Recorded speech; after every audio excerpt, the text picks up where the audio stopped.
Industri e-sukan di Malaysia. Berbanding dengan industri yang lain, e-sukan berkembang dengan pantas. Populariti daripada e-sukan dalam kalangan belia semakin meluas di Malaysia.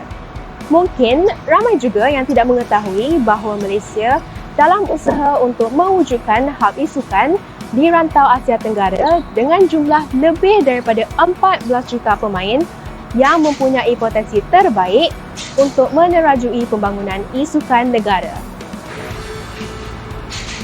Bagi mewujudkan hub e-sukan kebangsaan, apakah strategi dan usaha yang telah dijalankan oleh komuniti e-sukan, terutamanya Kementerian Belia dan Sukan bagi menjadikannya satu kenyataan? Mari kita lihat kupasan yang disediakan. Pada awal Januari 2022 ini diadakan kejohanan para MEL 21 yang dianjurkan oleh Techniliar dan Esport Integrated (ESI) dengan kerjasama Rakyat Malaysia, Majlis Belia MBM dan disokong oleh Majlis Belia Orang Kurang Upaya Malaysia MBOKU. Melalui pelan strategi bagi pembangunan e-sukan yang bertujuan untuk membawa keterangkuman kepada semua komuniti termasuk golongan orang kurang upaya ini, telah pun memberikan idea kepada Ahmad Faris Amir iaitu Ketua Pegawai Eksekutif Impact Integrated dengan menjalankan satu permainan e-sukan hanya kepada orang kurang upaya untuk turut menyertai komuniti e-sukan ini. Impact adalah sebuah syarikat berhad menurut jaminan ataupun dipanggil Company Limited by Guarantee dalam bahasa Inggeris yang berfungsi sebagai agensi pemakin strategik Kementerian Belia dan Sukan. Di bawah Impact, kami ada beberapa jenama, 6 jenama. Yang pertama ialah Impact Malaysia, sebuah inisiatif untuk membangunkan youth change maker. Kedua, kami punya sebuah stesen radio namanya Rakita 107.9, fokus a little bit more on indie. Hari Sabtu ni kita akan host anugerah lagu indie. Ketiga, kita ada sebuah jenama dinamakan Pixam, sebuah inisiatif untuk membantu usahawan belia. Keempat, kompleks sukan ini dinamakan Space Rubik's. Kelima, My Sukan TV, sebuah platform media untuk membantu sukan akar umbi.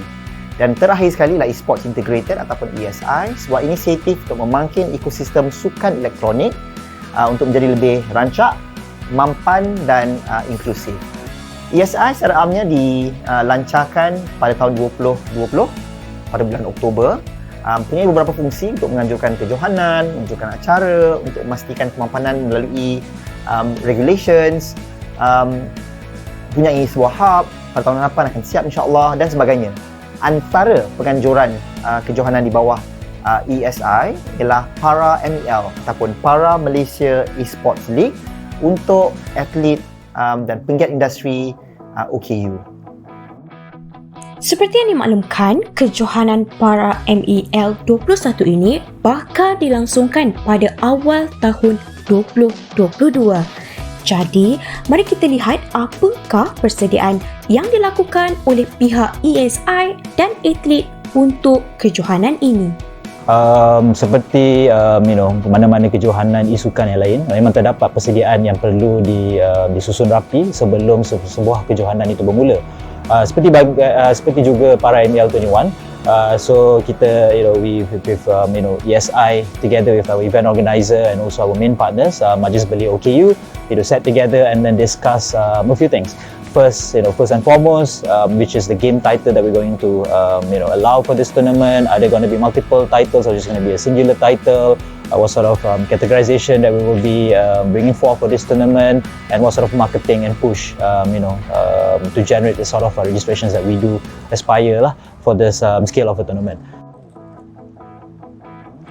Tidak lama lagi, Anugerah e-Sukan Malaysia 2021 bakal berlangsung. Anugerah ini merupakan dedikasi bagi mempamerkan prestasi dan inovasi daripada para pemain, pasukan, media dan buat semua yang terlibat dalam membangunkan e-sukan Malaysia. Terdapat lebih dari 10 kategori yang dipertandingkan seperti Player of the Year, Team of the Year dan Host of the Year. Tujuan Malaysia Esports Award adalah untuk mengiktiraf penggiat sukan elektronik, atlet, media, organisasi, caster, streamer dan sebagainya.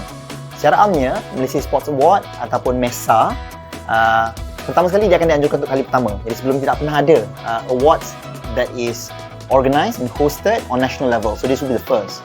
So MESA will be divided into two parts, game title centric as well as overall.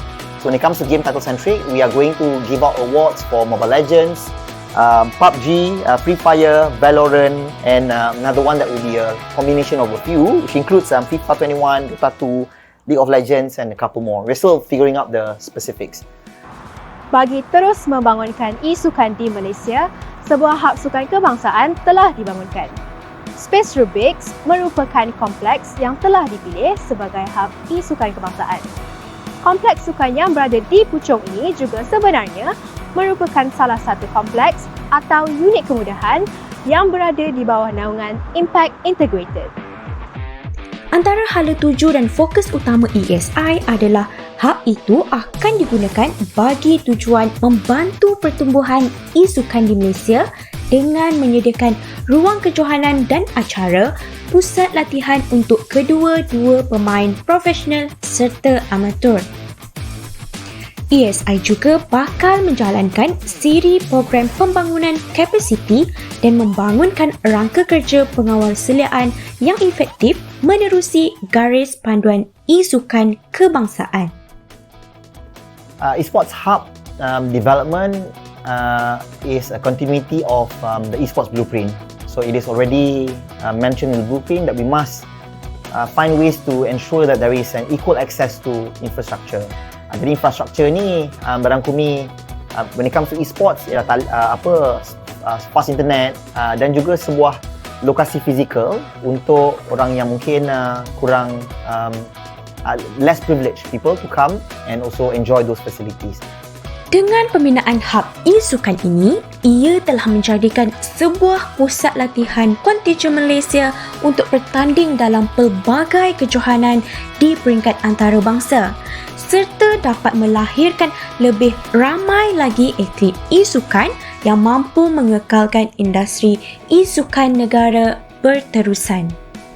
Okey, yang pertama untuk capai objektif ESI, iaitu memastikan ini sebuah ekosistem yang rancak, mampan dan inklusif. Rancak bermakna semua orang pun anjurkan sukan elektronik.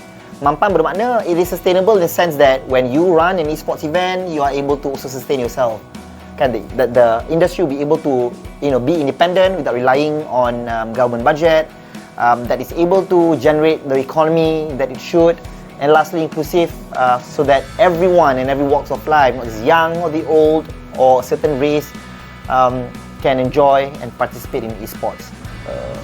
It's a lifestyle basically. So it's a natural progression when it comes to the youth itself. When we're talking about the development of the esports scene, it has started from decades ago, maybe 2 decades ago, and then it has slowly, steadily increased over time. And within the younger generations these days, esports is a common thing. It's like playing football. It's one way for them to use their energy. It's one way for them to grow themselves as people. When it comes to the parents or even teachers, there are a lot more acceptance towards choosing esports as your career route. For example, hopefully it is more accepted in the future, which in turn is going to help us when it comes to talent development. A lot more supportive parents out there, a lot more players that could harness their skill from a younger age.